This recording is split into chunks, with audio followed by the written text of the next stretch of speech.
Bienvenidos todos al seminario web Repositorio de Contenidos Educativos. Les pedimos por favor mantener su video y su audio cerrados. Y si tienen alguna duda o alguna inquietud respecto a cualquier situación dentro del seminario, así como preguntas, vamos a utilizar el chat, por favor, para no intervenir la ponencia de la maestra Edith y del maestro Moisés. Sean todos bienvenidos. Maestro Alfredo Nieves, le cedo la palabra. Muchas gracias, maestra Oralia. Alfredo Nieves, del Instituto de Investigaciones Antropológicas. Muy buenos días a todas y a todos. La Comisión de Capacitación de la REDEC, de la Red de Educación Continua, agradece su asistencia a este seminario web. Les hacemos llegar un afectuoso saludo del doctor Enrique Graue, deseando que ustedes y sus familias se encuentren muy bien. En nombre del doctor Alberto Kenoyama, secretario de Desarrollo Institucional, y de la doctora María Concepción Barrón Tirado, coordinadora de Universidad Abierta y Educación a Distancia y Secretaría Técnica de la REDEC, les damos la más cordial bienvenida al seminario web Repositorios de Contenido Educativo.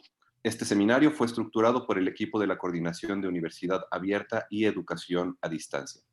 Aprovechamos la ocasión para mandarle un saludo al maestro David Ruiz, que se encuentra con nosotros del Centro de Estudios Mexicanos en UNAM, Sudáfrica. Y sin más, comenzamos. Le cedo la palabra al maestro Mario Alviso. Muchas gracias, maestro Alfredo.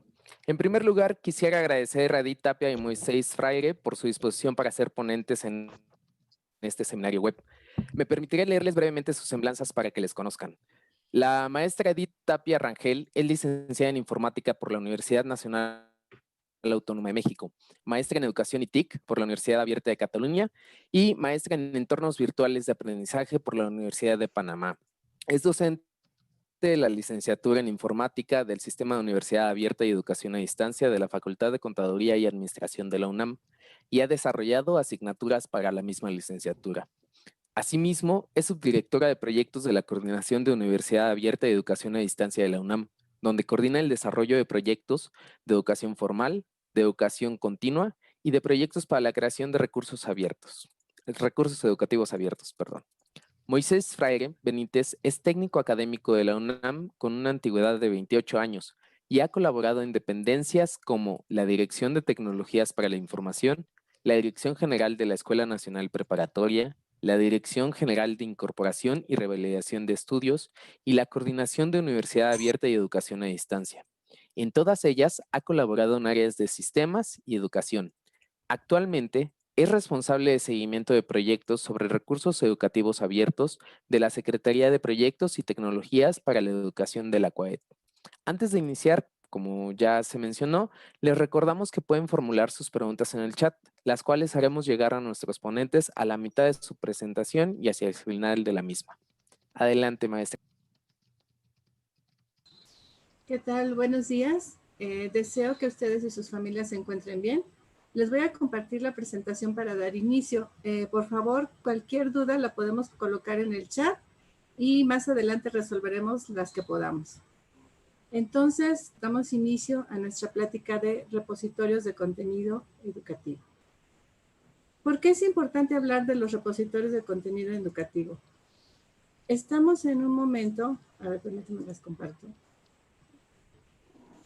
en el que se nos solicita en todas las modalidades transitar hacia la distancia, sobre todo en estos momentos de contingencia. Nosotros tenemos entendido el qué vamos a enseñar, pero ahora ese qué lo vamos a enseñar tenemos que enriquecerlo de recursos y la mejor fuente de recursos son los repositorios de contenido educativo. ¿Qué vamos a ver en nuestra presentación? Vamos a abordar estos 4 puntos. ¿Qué son los repositorios digitales? ¿Cuáles son sus características? ¿Cuáles son los elementos de calidad de los repositorios? ¿Y qué tipos de repositorios de contenidos educativos hay en la UNAM? Aproximadamente después del punto 2 o 3 es cuando vamos a abrir la primera sesión única de preguntas. Entonces vamos a hablar primero de qué es un repositorio digital. Un repositorio digital es una plataforma centralizada, instalada y gestionada por una entidad que funciona como un medio para almacenar y gestionar información digital, facilitando al usuario su posterior búsqueda, acceso y recuperación. Los repositorios pueden ser de acceso público, es decir, abiertos a todo el público, o pueden estar protegidos sin necesitar una autenticación previa. Esto es cuando les piden un usuario y contraseña para acceder a los contenidos. Los repositorios más conocidos o más fortalecidos son los de carácter académico e institucional, es decir, son los que tienen una institución que los respalda detrás y que toda la producción que deriva de esa organización es la que se concentra en el repositorio. Tienen como objetivo organizar, preservar y difundir la producción intelectual que es resultado de la actividad académica o de investigación de la entidad o del organismo. Entiéndase un instituto, una escuela, una facultad o una coordinación. Los repositorios tienen dos maneras de hacer uso de los recursos o para localizarse. Pueden tenerse en el sitio, estar concentrados y grabados dentro de una base de datos, o el repositorio solamente puede tener las referencias o enlaces para acceder a esos recursos. En la universidad existen de los dos tipos y más adelante vamos a ver cómo hacemos uso de uno y de otros. Entonces, ¿qué hace un repositorio universitario? El repositorio universitario organiza, conserva, preserva y difunde la información digital resultado de la actividad académica o de investigación de la entidad. ¿Qué entendemos por actividad académica o de investigación? Bueno, entendemos todos aquellos papers, todas aquellas presentaciones, resultados de investigación, bases de datos de investigación, fotografías, audios, todo ese material que viene derivado de la actividad como docentes o como investigadores de las universidades o de entidades de investigación. Claro, como llaves. ¿Cuáles son las características de los repositorios? Tenemos muchas y diferentes. En general, almacenan diferentes tipos de archivo. Es decir, un repositorio no es específicamente para documentos o para videos. Prácticamente los repositorios pueden albergar dentro de ellos cualquier tipo de archivo, sea de imagen, de audio, de documento, de video, inclusive bases de datos para estudios científicos. También contienen metadatos. ¿A qué nos referimos con los metadatos? Metadatos significa la información respecto a la información. Esto es, nos dan los datos del autor, las palabras clave, el área de conocimiento, la descripción, los editores, los tipos de archivo, el tamaño de los archivos, quiénes contribuyeron para su desarrollo, toda esa información que enriquece al documento o al recurso, esos son los metadatos. También incluyen sistemas de búsqueda. Esto es para facilitarle al usuario el acceso o la búsqueda de recursos. Entonces, los sistemas de búsqueda nos permiten hacer las búsquedas por nombre, hacer las búsquedas por palabras clave, por áreas de conocimiento, etc. Y los repositorios también pueden ser temáticos, es decir, relacionados con un área en específico de conocimiento, o institucionales. Institucionales implica que albergan varias áreas de conocimiento que aborda la institución dentro de sus centros de investigación, de sus centros académicos, de sus centros administrativos. Eso es en cuanto a las características generales. También los repositorios tienen características tecnológicas. Esto es un poco más de conocimiento para ustedes, no tendrían por qué tenerlo, pero los servidores, los repositorios poseen servidores. Los servidores son equipos que tienen instalado software para almacenar archivos y que se distribuyen a través de Internet, de modo que otros ordenadores puedan hacer uso de ellos. También tienen plataformas. ¿Qué son las plataformas? Son los programas que albergan en los servidores, que son sistemas que permiten la ejecución de diversas aplicaciones bajo un mismo entorno. Esto permite que los usuarios, o sea, ustedes, puedan acceder a los contenidos a través de Internet. Y también a nivel tecnológico, los repositorios tienen protocolos de recolección e intercambio de información. ¿Por qué? Estos protocolos en realidad son pequeños programas a nivel tecnológico que permiten la interoperación entre los servidores. Es decir, si un servidor maneja cierto tipo de información y quiere compartirla con otro, los protocolos permiten que esa información se comparta entre servidores y permiten el intercambio de datos. Otra parte importante de las características de los repositorios es la arquitectura de la información. En este caso, la arquitectura de la información es algo transparente para el usuario, pero es muy importante para el repositorio. La arquitectura de información se traduce en los repositorios en lo que llamamos los esquemas de metadatos. ¿Qué son los esquemas de metadatos? Los esquemas de metadatos están definidos de manera muy académica como el instrumento de gestión documental que indica la plantilla de metadatos para cada tipo de documento o carpeta de un sistema de gestión documental, o se hace de un repositorio. ¿Qué significa?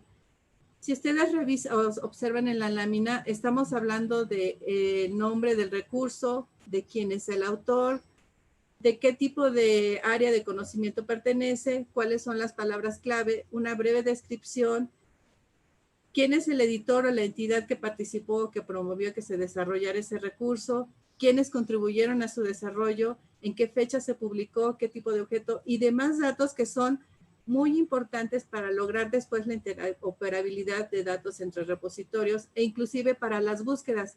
Toda esta información es muy valiosa porque los buscadores toman como base esta información que proporcionamos de los recursos para que los usuarios la puedan acceder.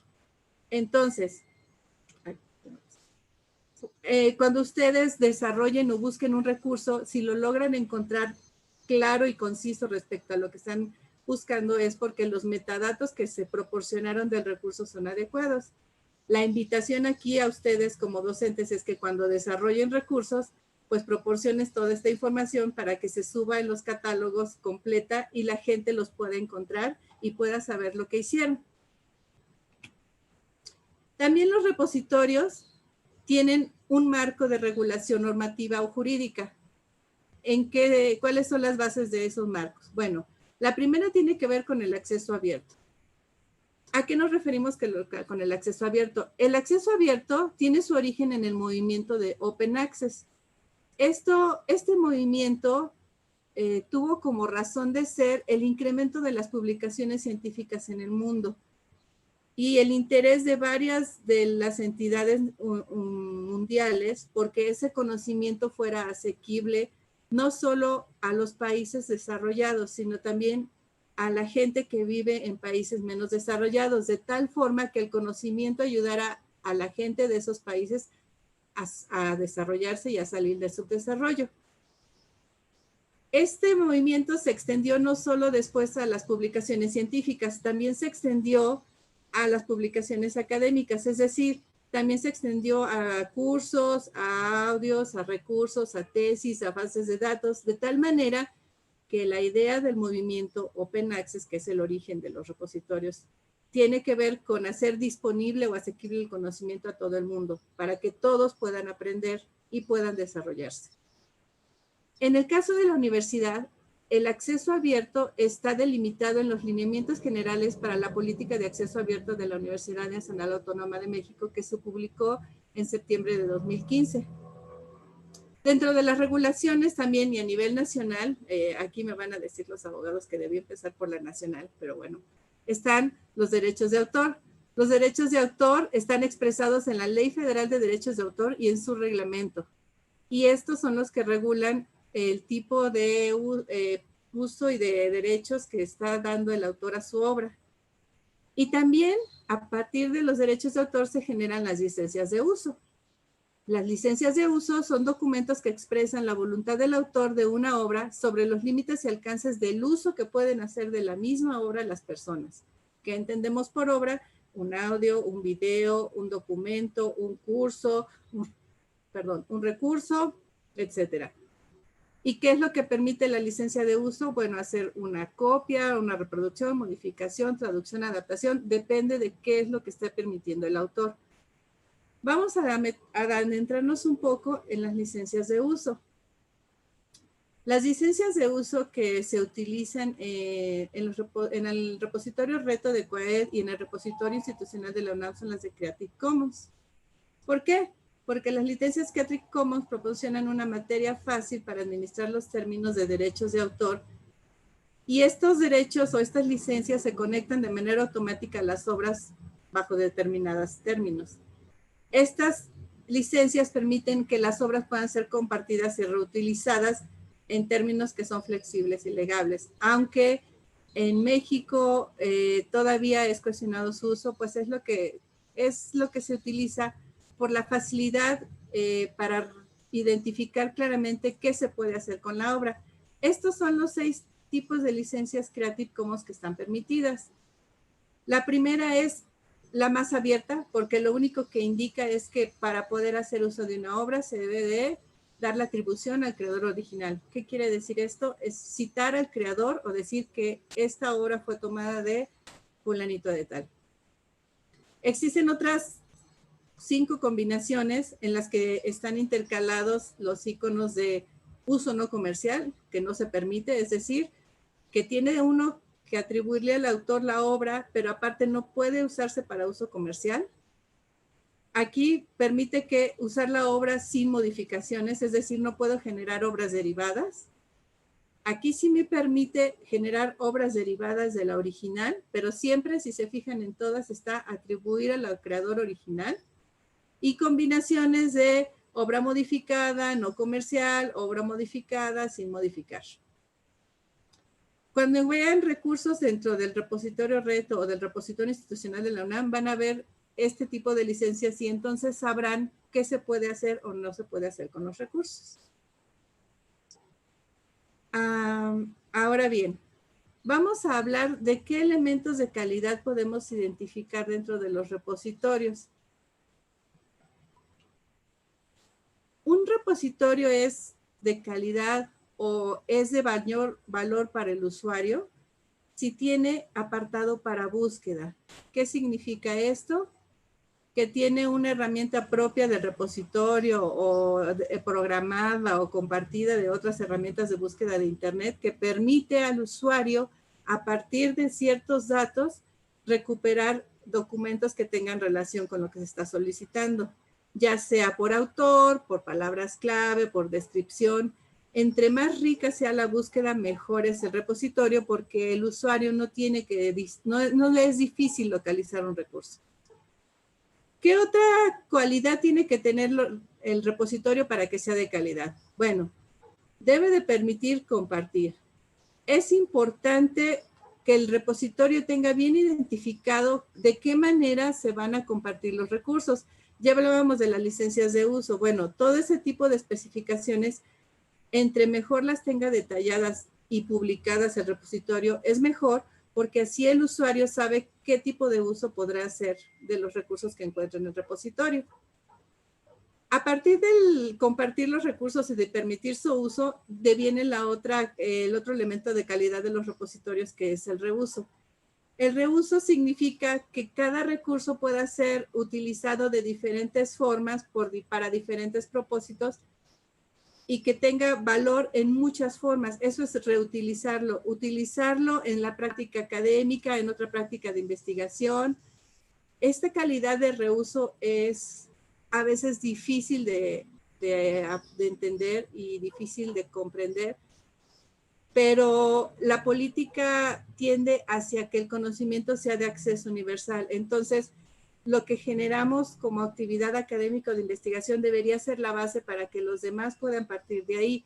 Evidentemente, esto implica que se reconozca nuestra base o la base del autor original para a partir de ahí generar más conocimiento.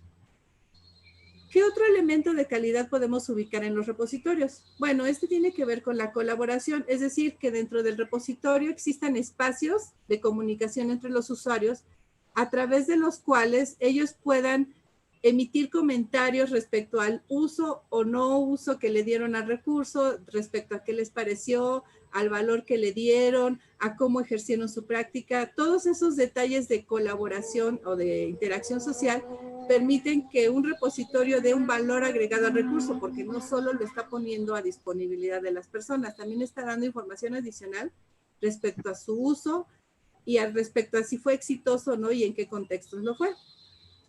Y finalmente, otro elemento de calidad que nos indica la calidad de un repositorio, perdón, es el referente a las versiones.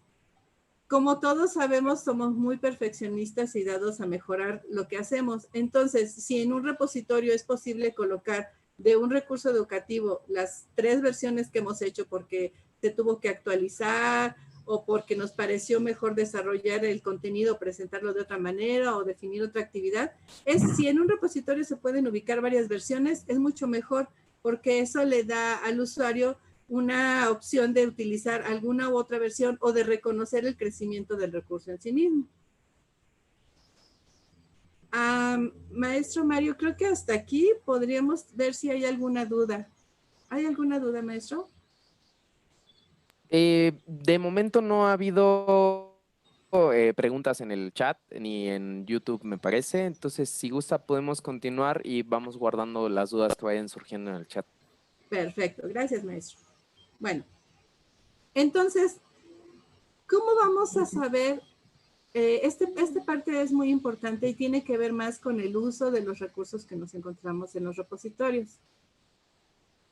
¿Cómo vamos a medir la calidad de los recursos digitales con propósito formativo? Es decir, ¿cómo vamos a saber si el recurso es valioso o no para nuestra práctica docente? Bueno, la calidad de un recurso digital forma parte de un concepto más amplio que el de las características propias del recurso y se extiende más allá al recurso en sí, y tiene que ver con la calidad de todo el proceso. ¿A qué me refiero?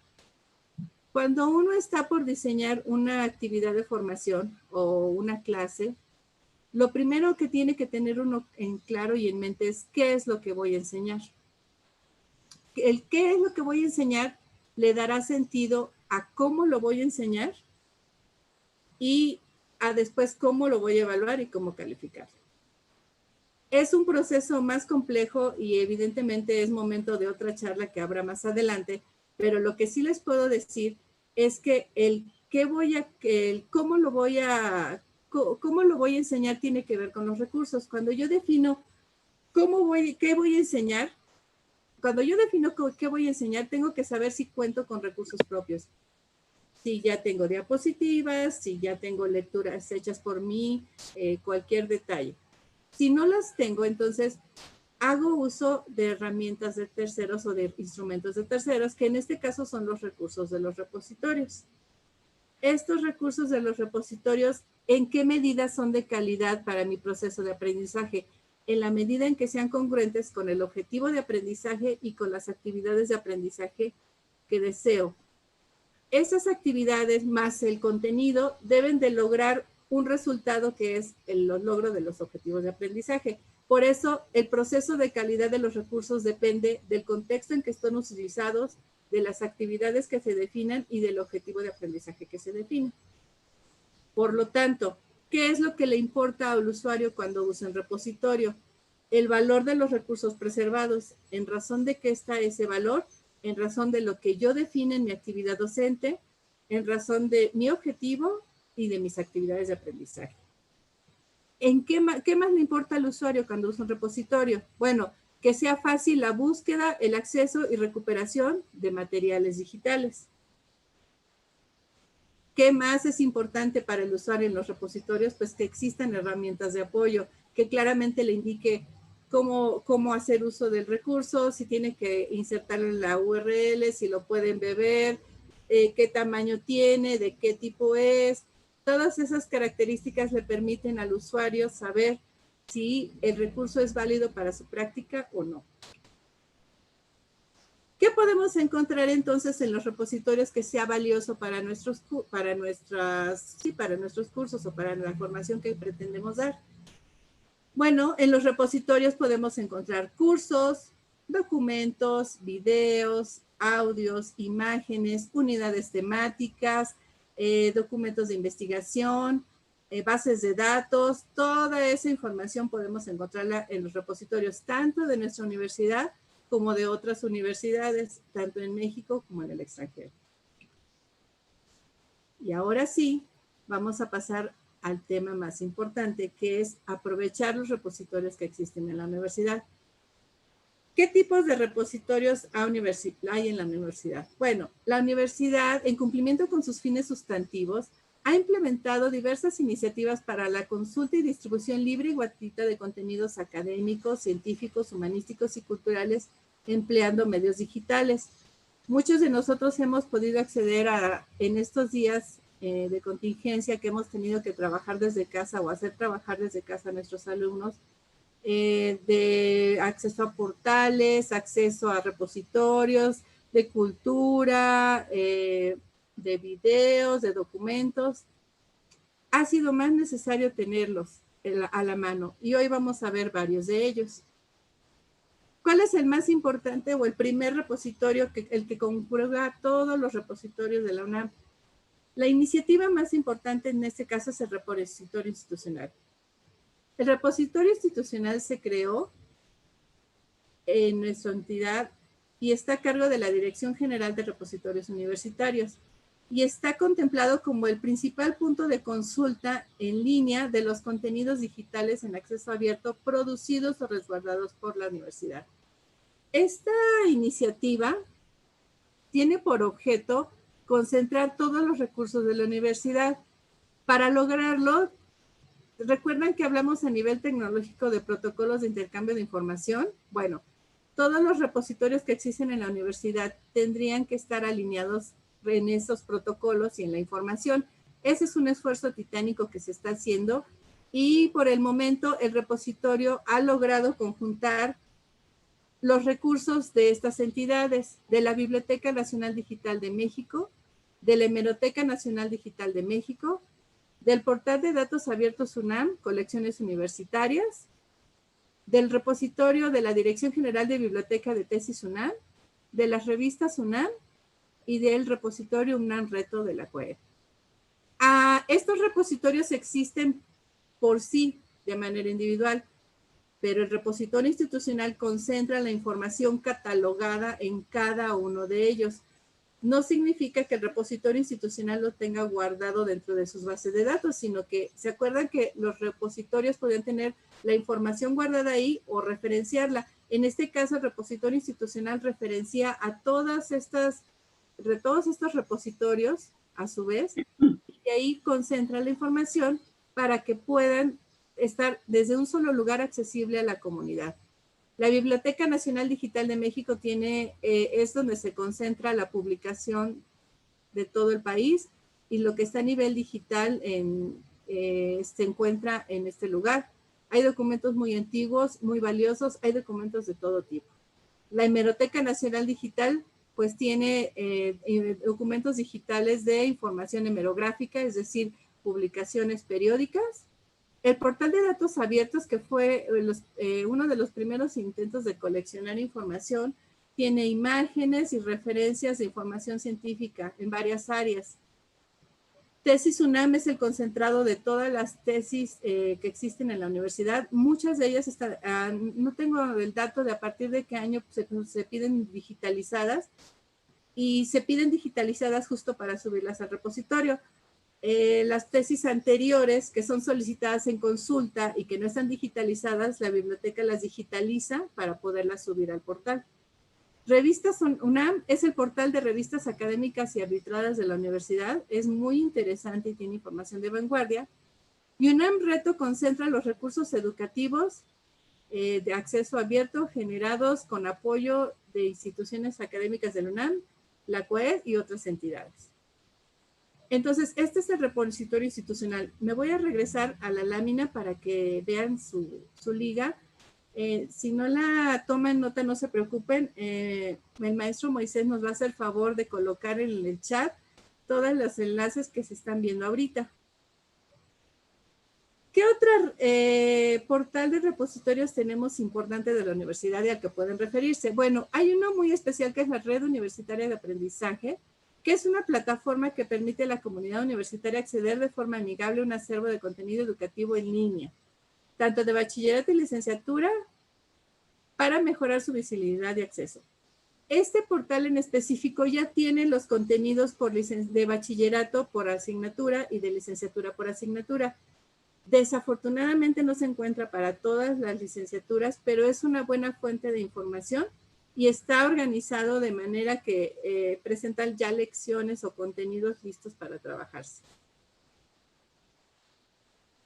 Otro repositorio importante dentro de la universidad es el que se refiere a toda la UNAM en línea. Toda la UNAM en línea es un esfuerzo que concentró, que realizó la búsqueda de información de varias cosas que servían para la docencia y para el apoyo académico, y lo catalogó para que pudiera ser accesibles desde toda la UNAM en línea. Es un buen espacio para localizar recursos de todo tipo, no solo cursos. Tiene acceso a otros repositorios, a otros documentos, y les puede servir para buscar información también. Derivado de la contingencia también se diseñó el campus virtual CUAED, que es un espacio en donde se presentan también repositorios de tipo educativo. Tiene acceso a varios de los que vamos a mencionar, y en ellos pueden encontrar recursos educativos para su uso docente. Esa es la página. Es un espacio docente que enriquece la actividad académica a través del uso de las TIC, la asesoría técnica y la capacitación. También hay documentos importantes que los pueden apoyar en su docencia dentro del campus virtual. ¿Qué otros repositorios existen dentro de la universidad? Muchos. De hecho, es probable que se nos hayan pasado a poner varios dentro de los que están, pero consideramos que estos les podrían ayudar. Está Prometeo. Prometeo es un sitio que alberga las unidades creadas por el equipo de Descartes. Las unidades consisten en una o varias escenas interactivas diseñadas para abordar temas principalmente de áreas de ciencias como matemáticas, física y química, aunque también hay algunos de español. Los niveles para presentar estos recursos pueden ir desde el preescolar hasta licenciatura. También tenemos el repositorio de recursos educativos digitales interactivos para el bachillerato UNAM. Estos recursos son producto de la actualización disciplinar y tecnológica de las lecciones del proyecto Saber UNAM. Estos materiales permiten apoyar el aprendizaje de los conocimientos fundamentales del bachillerato en las áreas de álgebra, geometría, cálculo, química, biología, física, historia e historia de México e historia universal. Este es el enlace. Reitero, si no lo pueden tomar, los enlaces se pondrán en el chat. Otro repositorio interesante que nos encontramos en la universidad es el de innovación educativa. Este repositorio tiene como propósito organizar, preservar, divulgar y poner a disposición de la comunidad académica universitaria materiales bibliográficos, audiovisuales, didácticos o cualquier otro recurso sobre la transformación de la enseñanza y el aprendizaje en la educación superior. Este repositorio tiene más que ver para mejorar su práctica docente o para fortalecerla que con recursos, pero es muy interesante para que se pueda actualizar. Y también está la Red Digital Universitaria. Esta es una publicación electrónica que tiene artículos que se generan por expertos de la universidad en temas de ciencia, en temas sociales, de artes y humanidades. Muy interesante también. ¿Qué otros repositorios existen en la universidad? Muchos. Encontramos docencia digital, que tiene como propósito que los miembros de la comunidad, que tanto los miembros de la comunidad universitaria como de la sociedad ubiquen recursos educativos publicados en diferentes entidades. Está los libros UNAM de Open Access, que son tal cual publicaciones de la de académicos o de investigadores de la universidad, que son abiertas, totalmente abiertas, lo que implica que se incremente su visibilidad, su alcance y su impacto. Y está Serie UNAM, que es el catálogo que proporciona información de los títulos de revistas impresas y electrónicas del sistema de bibliotecas de la universidad y de algunas otras instituciones de investigación de educación superior del país. También existen repositorios especializados. ¿Se acuerdan que hablábamos de repositorios institucionales que hablaban de diversos tipos de investigación y de repositorios más concentrados en ciertas temáticas? Bueno, estos son los casos de los siguientes repositorios. El repositorio Ateneo Digital de la Facultad de Filosofía y Letras tiene como misión concentrar la producción de la comunidad académica de la facultad. Estos recursos que están concentrados son resultado de actividades de investigación, difusión y creación y enseñanza. También está el repositorio del Centro de Investigaciones sobre América del Norte. En esta plataforma se alberga la memoria del centro, la cual está conformada por 4 colecciones que refieren a libros, cuadernos, la revista Voices of Mexico y la revista del CISAN UNAM. Para temas de relaciones bilacionales, esto es muy interesante. Tenemos el repositorio institucional del Instituto de Investigaciones Históricas, que también concentra todo el patrimonio intelectual del instituto. Y el repositorio del Instituto de Investigaciones sobre la Universidad y la Educación. Muy bien. El ISUE, que también contiene documentos relacionados con los proyectos de investigación que se realizan en este instituto. ¿Qué otros repositorios existen? Están el del Instituto de Investigaciones Bibliotecológicas y de la Información, que tiene todo lo relacionado con esta área de conocimiento.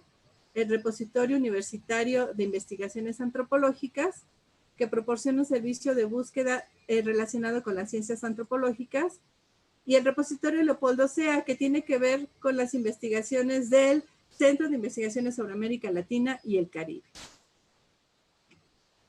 Están los repositorios del Instituto de Investigaciones Filológicas, que tiene a su cargo la publicación de la producción académica y investigación de este instituto, el del Centro de Geociencias, que es la producción científica del mismo centro, y el de Ciencias de la UNAM, que tiene también las publicaciones de la Facultad de Ciencias.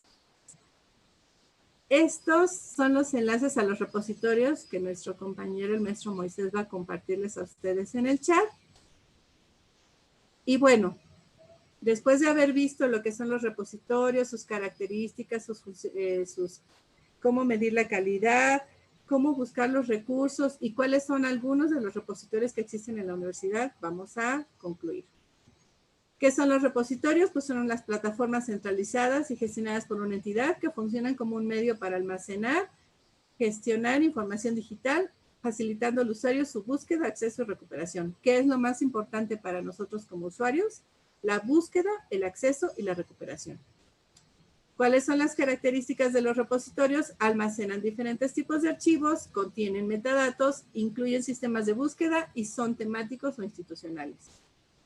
¿Qué elementos de calidad deben tener los repositorios? Bueno, deben permitir la búsqueda, deben permitir o ser accesibles para compartir la información o incluirla en nuestros cursos, deben permitir el reuso en diferentes contextos de los recursos, favorecer la colaboración entre los que han utilizado esos recursos y un control de versiones de los recursos. ¿Y qué elementos son importantes para el usuario de los repositorios? El valor de los recursos preservados, su facilidad de búsqueda, acceso y recuperación y las herramientas de apoyo al usuario.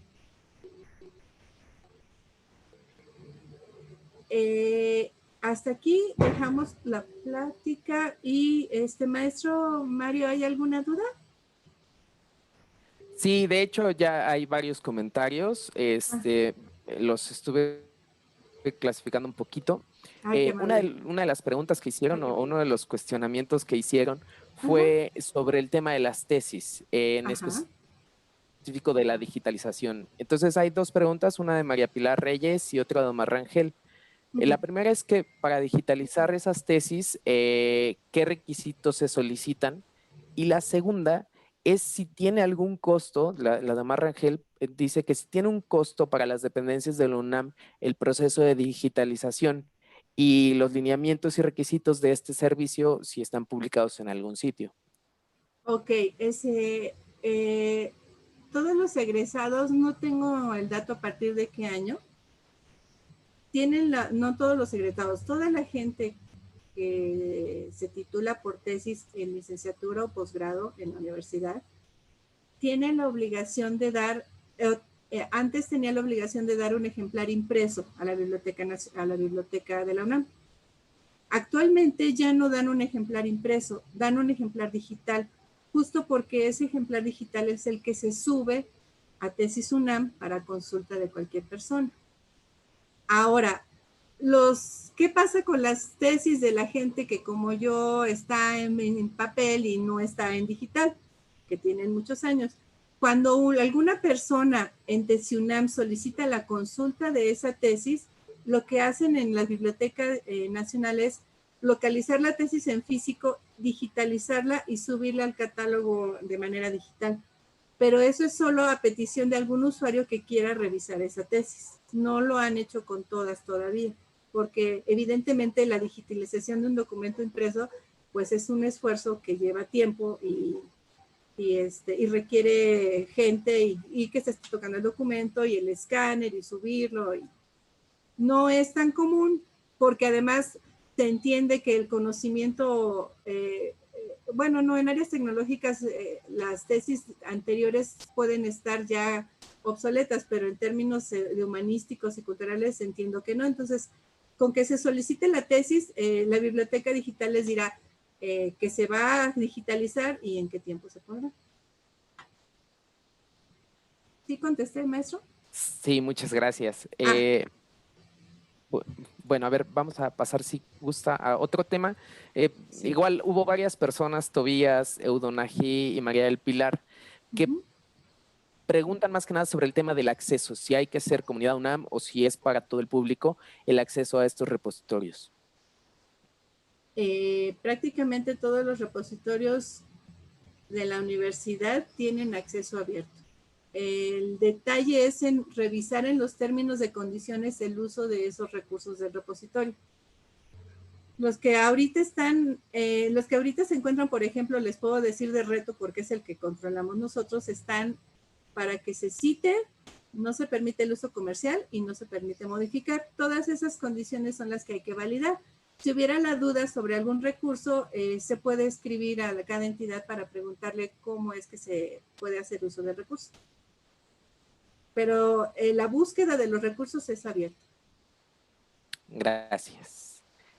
Preguntan varias personas, también otro tema que ha sido ya varias veces preguntado, sobre la contribución. Si se pueden subir o contribuir con materiales propios a algún tipo de repositorio a nivel de licenciatura, o si se pueden subir a repositorios específicos de las facultades o dependencias de las cuales vienen los docentes que nos están acompañando el día de hoy. Si son docentes UNAM, lo que pueden hacer es dirigirse a toda la UNAM en línea. De hecho, tengo entendido que cuando uno, esto a lo mejor no tiene algo de conexión, cuando uno realiza un proyecto PAPIME, el resultado de sus proyectos, si tienen un producto de tipo digital, lo que se está solicitando es que se suba a toda la UNAM en línea. Entonces, para poder hacer o poner a disposición de las personas sus recursos académicos, yo les recomiendo que se acerquen a toda la UNAM en línea. Y también que validen en qué tipo de uso quieren que se les dé. Yo creo que sería importante, y a lo mejor lo dejo en la mesa para la Comisión de Capacitación de la REDEC, que se proponga una plática sobre derechos de autor, porque eso también es importante a la hora de considerar tanto la cesión como el uso de los recursos. El autor tiene que saber claramente qué es lo que está cediendo y la gente cómo lo puede utilizar, pero eso sí es materia de otra plática que podría resultar muy interesante. Por lo pronto yo les recomiendo, si son de la UNAM, que se acerquen a toda la UNAM en línea. Y si no son de la UNAM, pues que se acerquen a las entidades académicas de las que proceden para que sepan si tienen un repositorio o no. Ok, muchas gracias. Justo en seguimiento a este comentario, también nos estuvieron preguntando, David Ruiz, Patricia Rivera y Lisette, sobre el tema de derechos de autor. Pregunta David en específico si todos los repositorios siguen el principio de libre acceso o algunos son exclusivos para la comunidad UNAM. Y Patricia Rivera y Lisette preguntan sobre, en el caso de las tesis, si se conservan los derechos de autor y si tienen algún formato de autorización para publicar las tesis en temas de derechos de autor. Ese es un detalle que desconozco. No estoy cierta. Tengo el conocimiento de alguien que acaba de subir su tesis de doctorado, pero no recuerdo si tuvo que llenar el formato o no. Me parece que sí, y me parece que hay un principio de que es una producción para la universidad porque es la que acredita la finalización de estudios. Ahora bien, respecto a la pregunta de si los repositorios son de acceso abierto, sí, son de acceso abierto. Evidentemente hay que hacer, como les decía antes, la búsqueda dentro del repositorio para ver cuál debe ser el manejo de los recursos o cómo se deben usar los recursos de ese repositorio, ya sea que lo diga en general de los recursos o en específico por cada recurso.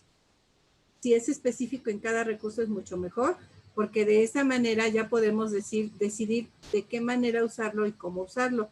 Todos los repositorios cuando acceden al recurso les van a presentar el nombre del autor, entonces eso es la atribución. Y lo que deberíamos hacer al momento de recuperarlo y utilizarlo es citar a ese autor y citar la fuente de donde lo tomamos. Y no me acuerdo qué más. Y respecto a lo de TESIUNAM, pues... no, ya, no. Creo que ya, ¿verdad, maestro? Sí, sí, sí. Sí, bueno, sigue llamando la atención este tema de derechos de autor. Ajá. Solo como Yo por eso les comentario, creo que, comentaba o sea, sí. que Sí, lo no, de derechos de autor ameritaba una plática en específico de derechos de autor. claro, Porque en ese es un sentido, o sea, tema... sí se puede comentar, Ajá, perdón, que, ¿perdón?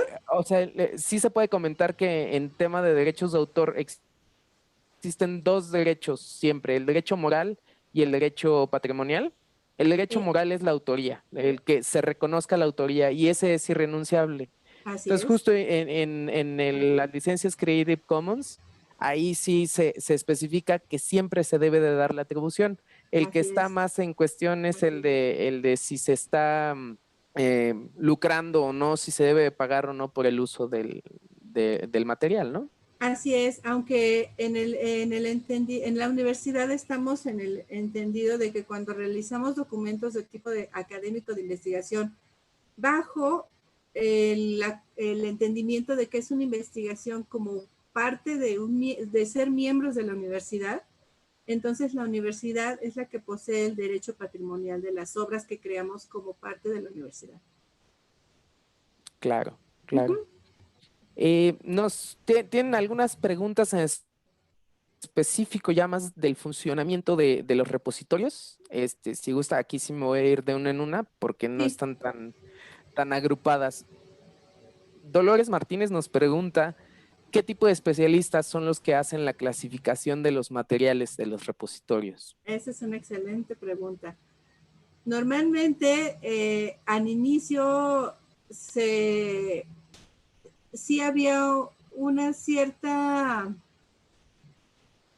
como laguna respecto a quién debía clasificar o no los recursos. Lo que entendimos nosotros, y les hablo desde la experiencia de CUAEP, es que tienen que ser especialistas en gestión de la información. ¿Quiénes son esos especialistas? Los bibliotecólogos y los licenciados en bibliotecología y en estudios de la información. ¿Qué es lo que está pasando con nosotros, con los recursos que nosotros clasificamos? Bueno, tenemos licenciados en bibliotecología y estudios de la información que son los que revisan los recursos, se atienen a las fuentes de los recursos y llenan toda esa ficha para que pueda subirse al repositorio y entonces el recurso sea visible en internet y sea fácilmente localizable. Ellos son los especialistas para el llenado de esos metadatos tan importantes. Ok, muchas gracias. Pregunta Carlos Gasca, siguiendo este tema, si existe algún esquema de metadatos que sea el más utilizado en los repositorios presentados o en los repositorios de la UNAM. Pues miren, les voy a comentar que justo el repositorio institucional, que es el esfuerzo que hizo la UNAM para concentrar todos los repositorios, se basa en el esquema de metadatos de Dublin Core. Entonces, los repositorios que quisieran adherirse al repositorio institucional tienen que tener la metadata bajo el esquema de Dublin Core para que sean compatibles y pueda hacerse la interoperación de información. Gracias. Hay un comentario de Raúl Sánchez y más bien me gustaría que él nos expusiera su comentario sobre el índice de repositorios. No sé si pudieras abrir el micrófono, Raúl. Hola, ¿qué tal? ¿Me escuchan? Sí, Bueno, lo que pasa es que ya he asistido a algunas reuniones en donde nos han mostrado algunos repositorios, pero siempre van creciendo. Entonces, la idea sería que pudiéramos consultarlo en algún lugar siempre para tener esa información actualizada y además promover toda la información que salga de esto. Son recursos valiosísimos para la universidad. yo estoy de acuerdo contigo, Raúl. El esfuerzo que se está haciendo es que todos queden en el repositorio institucional. Eso implica mucho trabajo por parte de las entidades porque, como les comentaba en la pregunta anterior, los repositorios tendrían que estar unificados, por ejemplo, en el esquema de metadatos para que el repositorio institucional pudiera lo que llaman cosechar los datos y tenerlos a disposición de todos. Entonces, por el momento solo te podemos apoyar con los repositorios que encontramos, las ligas que encontramos. Evidentemente, seguramente se nos pasaron varios. Y sí, la Dirección de Repositorios Universitarios es la que está encargada de identificar e invitar a todas estas entidades que tienen repositorios a incluirse dentro del repositorio institucional. Es un trabajo que ya se está haciendo. Muy bien, muchas gracias. No, ¿de qué? Gracias, Raúl. Justo Irma Vargas nos pregunta, y voy a juntar esta pregunta también con la de Mónica Enríquez, si existen lineamientos para que las entidades de la UNAM desarrollen sus repositorios institucionalizados. Y Mónica nos pregunta si las entidades pueden crear sus propios repositorios y alojarlos en las ligas institucionales. ¿Cómo es este proceso? Bueno, yo les recomendaría que para la creación de repositorios se acercaran a la Dirección de Repositorios Universitarios, justo para desde su momento de creación de repositorio como institución, tener los lineamientos necesarios para que su repositorio después sea incorporado al gran repositorio. Ellos tienen mucha experiencia también en la instalación y la puesta en marcha de repositorios institucionales. Antes de la Dirección de Repositorios Universitarios existía una red universitaria de repositorios también. Esa red era donde se congregaban todas las instituciones que estaban armando repositorios por su parte, y después se transformó en la dirección. Entonces, lo más recomendable si ustedes quieren iniciar es acercarse a la Dirección de Repositorios Universitarios para que inicien con esa estructura y esos lineamientos que les permitan después ser visibles en el repositorio institucional. Yo les recomendaría que se acerquen a la Dirección de Repositorios Universitarios. Evidentemente, en estos momentos de contingencia, pues, no sé cómo se pudieran acercar, si por correo o buscando información. Tal vez buscando en su página el contacto. Con nosotros el contacto es el maestro Rubén Sáenz, pero yo sí preferiría que fueran a la página, lo buscaran y se dirigieran con ellos a través de correo para encontrar respuestas de cómo implementarlo, cómo iniciarlo y que sea congruente con el repositorio institucional, de tal manera que puedan interoperar y ya compartan datos con ellos y sean visibles en el repositorio institucional. Muchas gracias. Un comentario que me escribió también en privado, la maestra Lourdes Nieto del Instituto de Investigaciones Bibliotecológicas y de la Información nos hizo el favor de subir en el chat la leyenda de las tesis sobre el derecho de autor, la leyenda que tienen que colocar los alumnos en sus tesis en materia de derechos de autor. Muchas gracias. Bueno, sí. Me parece que de estas que ya tenía copiadas terminamos, pero todavía hay algunas en el chat. Lilia Escorcia nos dice una sugerencia, quizá colocar los links en la página principal del repositorio institucional ayudaría con el fin de que la información de los repositorios esté actualizada y disponible desde un solo sitio. Bueno, prometemos hacerle llegar su petición a la gente de repositorios universitarios. Gracias. Rosy Cardel nos pregunta, para las palabras claves o temas, ¿consultan algunas bases o cómo se realiza la asignación de temas? Ese también es una pregunta muy, muy, muy interesante, porque estuvimos, normalmente se podrían dejar abiertas. Las palabras claves sí tienen que ver más con el documento en sí, pero la definición de las temáticas que aborda cada recurso sí fue un tema de mucha discusión cuando estábamos implementando el portal de reto, porque encontrábamos muchas categorías de conocimiento definidas. Entonces, se estuvieron revisando varias y al final, no me acuerdo cuál fue la que se definió. El maestro Moisés tiene más claro. ¿Cuál fue la que se eligió? Usamos la catalogación general otorgada de la catalogación general de la ciencia y la tecnología por parte de la UNESCO, ¿no? A fin de tener es de los catálogos más generales sobre áreas de conocimiento y términos. Entonces se usa, eso fue recomendación de nuestros expertos bibliotecólogos, porque es la que se usa en general para todos los contenidos en bibliotecas. Entonces, todos nuestros recursos, si bien se consulta con el experto que produce el material, se acercan mucho al catálogo de la UNESCO. Gracias, maestro Moy. Sí, les digo que fue un tema de discusión de muchos días, saber qué catálogo utilizábamos. Claro. Nos pregunta el maestro Leopoldo Vega, del Instituto de Investigaciones Jurídicas. Hola, maestro Polo. Que al no tener la información de manera directa, ¿hay alguna diferencia entre el repositorio institucional y un metabuscador? Pues el repositorio institucional concentra los recursos de ese organismo. El metabuscador se va a todo Internet. Entonces, evidentemente en el metabuscador lo encontrará, pero la idea es que se encuentren en un solo lugar los recursos de la institución. Ahora, un metabuscador tal cual para la UNAM, si eso es a lo que te refieres, maestro, pues no se ha realizado, y justo es lo que muchas de los ponentes que estoy leyendo, de las que hacen las preguntas, es lo que quisieran, que hubiera un solo lugar en el que se concentrara la búsqueda de todos los recursos. Esa es la idea del repositorio institucional, pero lleva una serie de pasos que todo mundo deberíamos concretar para que se logre.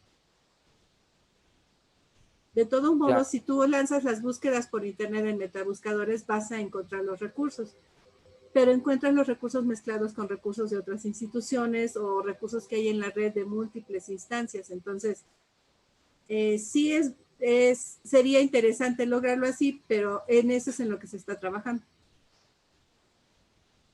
Gracias. Gracias. Nos preguntan sobre el PAPIME en específico, María José Pantoja y Artemisa. Si es posible subir al repositorio institucional los productos de proyectos PAPIME o si se pueden subir los proyectos PAPIME a la RUA. Perdón, tenía razón. Los recursos de PAPIME se van a la RUA por el momento. Lo ideal es que después los recursos de RUA se incorporen al repositorio institucional. Ok, ¿y cuál es el proceso para que se suban a la RUA? Desconozco el proceso para incorporar a la RUA, pero tengo entendido que hay un área en DGTIC que los apoya para eso, para subir los recursos a la RUA. Lo que sí es que el producto que suban tiene que ser el producto final que entregan al comité PAPIME. Ok. No sé si es un libro, si es un recurso, si es un curso, lo que sea, se tiene que subir a la RUA. Así es. Ya. Pregunta Ricardo Castro, ¿qué opina sobre los lineamientos de CONACYT para la creación de repositorios? Le voy a contestar a Dolores Martínez, que vi rápido la pregunta, perdón, antes. La RUA es la Red Universitaria de Aprendizaje, Dolores. Y los lineamientos de CONACYT para crear repositorios también es otro esfuerzo que, por cierto, ya tiene parado como un año o más, que se inició para generar este gran repositorio nacional de conocimientos. No he visto mucho movimiento en los lineamientos. Alguna vez los revisamos con la gente de repositorios universitarios también, pero ya no llegamos a más. Entiendo que el esfuerzo del repositorio institucional es para después tratar de incorporarse al repositorio nacional. pero ese esfuerzo colectivo de CONACYT para los repositorios institucionales y hacer el gran repositorio nacional ya no le he visto continuidad, ¿eh? No tengo idea ahorita en este momento de cuál ha sido su avance o en qué estatus se quedó. Me parece que muchas cosas en el CONACYT se detuvieron. Sí. Muchas gracias a la maestra María Cristina Musquiz, que subió ahorita los lineamientos sobre la incorporación de recursos a la RUA en el chat. Ah, Para los gracias, que maestra. Sí, ya sabía que tú tenías la información. estaban preguntando sobre eso. D. Hernández nos pregunta cuál debe ser la cantidad mínima y máxima de palabras claves por recurso. Pues no hay así como una determinación, pero nosotros manejamos entre 5 mínimas y 15 máximas. Depende, yo creo que las palabras claves son importantes para la búsqueda de recursos y sí deberíamos ser específicos en lo que estamos poniendo, pero tampoco deberíamos excedernos en número porque estamos justo poniendo claves, las que son importantes y las que son básicas para su búsqueda. Entonces, a mí me parece que entre 5 y 10 o 15 es un número suficiente. Ok. Pregunta Carmen Maldonado si los trabajos con instituciones con Conavio sobre colecciones científicas se pueden subir en algún repositorio de la UNAM. Esa es una excelente pregunta. Yo me imagino que la Conavio tendría que hacer algún convenio o base de colaboración con alguna entidad académica de la UNAM que tenga relación con diversidad o biodiversidad. Y de esa manera se podría hacer, aunque la Conavio también es una entidad gubernamental, entonces yo no sé si esté contemplada para pertenecer al repositorio nacional. A mí me parece que habría que investigar primero si no hay intenciones de colocarlo en el repositorio nacional y si no hubiera, entonces acercarse a alguna entidad de la UNAM que tuviera la misma línea de trabajo de biodiversidad. Pero primero descartaría el repositorio nacional, porque es una entidad que no depende de la universidad. Ok. Voy a juntar estas dos preguntas de Abel Ibáñez y de Sandra Bonilla. Preguntan cuál es la diferencia entre un repositorio y en específico Abel pregunta sobre el repositorio y los recursos de BIDI como TESIUNAM. Y Sandra Bonilla nos pregunta cuál es la diferencia entre las bibliotecas y los repositorios. Bueno, si recuerdan, hay un repositorio específico de la Biblioteca Digital de la UNAM. Quiere decir que la biblioteca ya se convirtió en un repositorio en cuanto sus recursos estén digitalizados. Sin embargo, en los repositorios de la universidad existen muchas publicaciones que no han tenido cabida o en la biblioteca o en BIDI o en TESIUNAM, que tienen que ver con la producción científica. Entonces, los repositorios también, como por ejemplo el de tipo QUAED, concentra recursos educativos en forma de unidades temáticas, de videos, de charlas, de entrevistas. El repositorio concentra más que solo documentación tipo bibliotecológica. Digamos que el Internet y las tecnologías de la información y la comunicación han permitido que los tipos de documentos que generamos sean de muchas formas. Pueden ser, como ya repetíamos, documentos, bases de datos, imágenes, videos, interactivos, cursos completos. Todo eso hace que el repositorio sea más rico respecto a lo que puede albergar. Y la BIDI, por ejemplo, solo tiene publicaciones tal cual que tienen un ISBN o las tesis UNAM. Ahora, las bibliotecas, la diferencia entre bibliotecas y repositorios, bueno, si hablamos a nivel digital, pues las bibliotecas tienen publicaciones que son de otras partes también. Es decir, que tienen editoriales que apoyan a los autores para publicarse.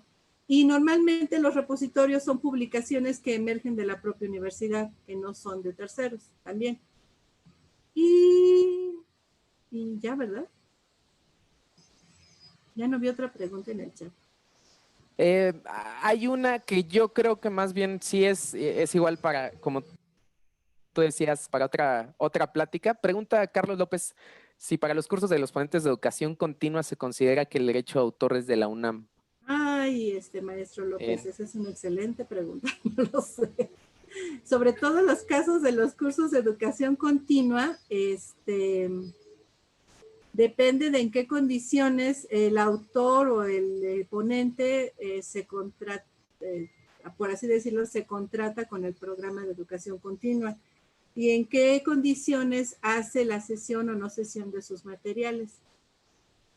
Para el caso de educación formal y para los recursos abiertos que se hacen dentro de la universidad con los docentes de la universidad, pues aplica lo que habíamos dicho antes, ¿no? Que la universidad es el dueño patrimonial, pero el caso de educación continua no lo tengo tan claro y sí sería necesaria una plática de derechos de autor para aclarar ese punto e inclusive definir con cada área de educación continua cómo es que se está haciendo ese trabajo de materiales.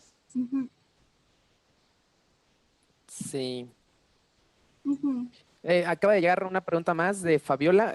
Primero pregunta si cada entidad puede tener su propio repositorio, pensando en que los profesores podrían compartir y buscar materiales propios de las materias que imparten, y si tendría sentido o sería mejor mandarlos al repositorio de innovación educativa.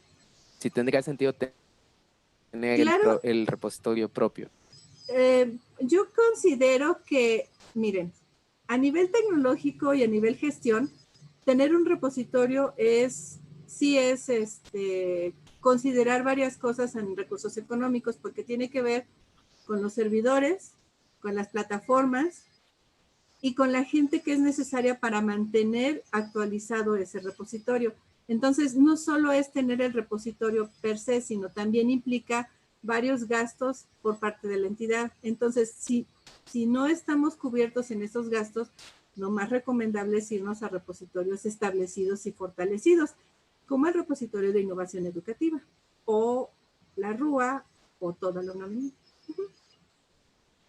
Yo sí les puedo decir que mantener un repositorio implica gastos a nivel gestión, a nivel personas, a nivel de servidores tecnológicos. Entonces, son cosas que hay que considerar a la hora de quererlo.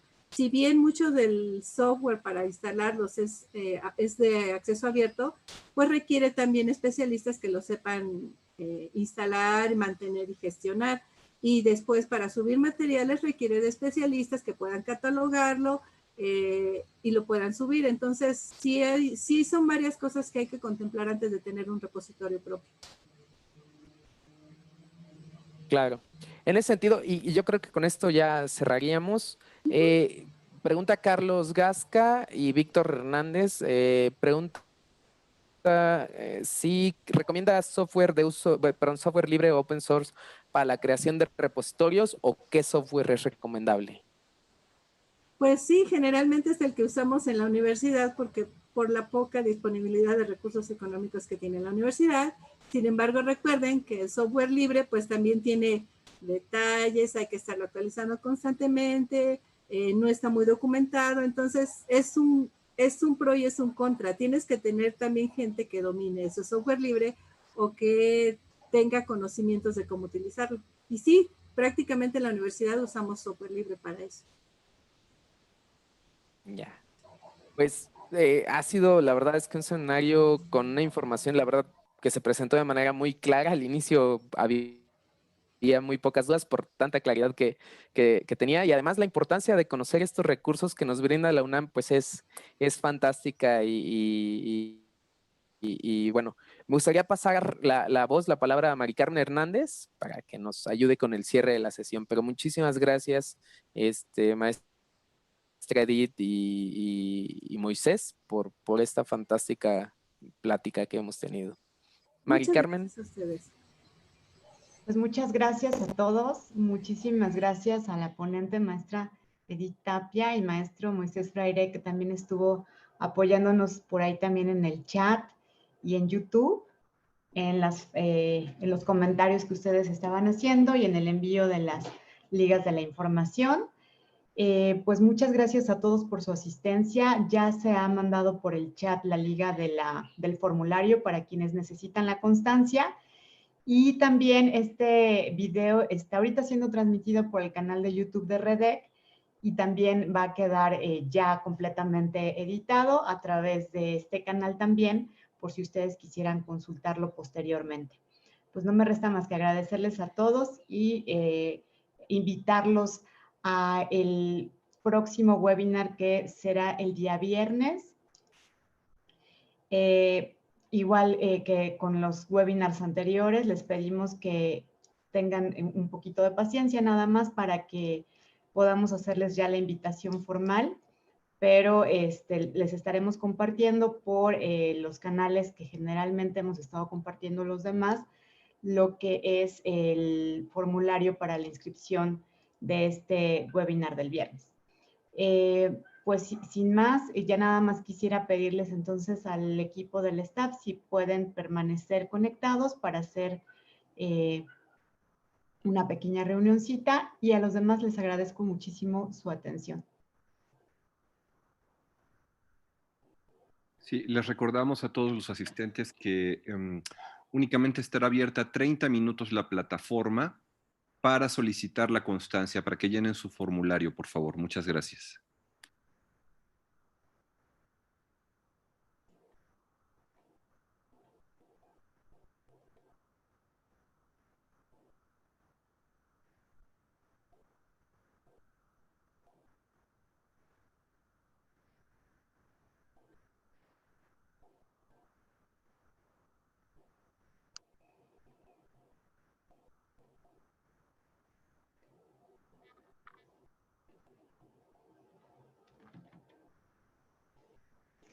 Seguramente por ahí les habrá llegado un correíto del maestro Víctor Castañeda. El próximo viernes vamos a tener técnicas para manejar estrés y ansiedad de la Facultad de Psicología.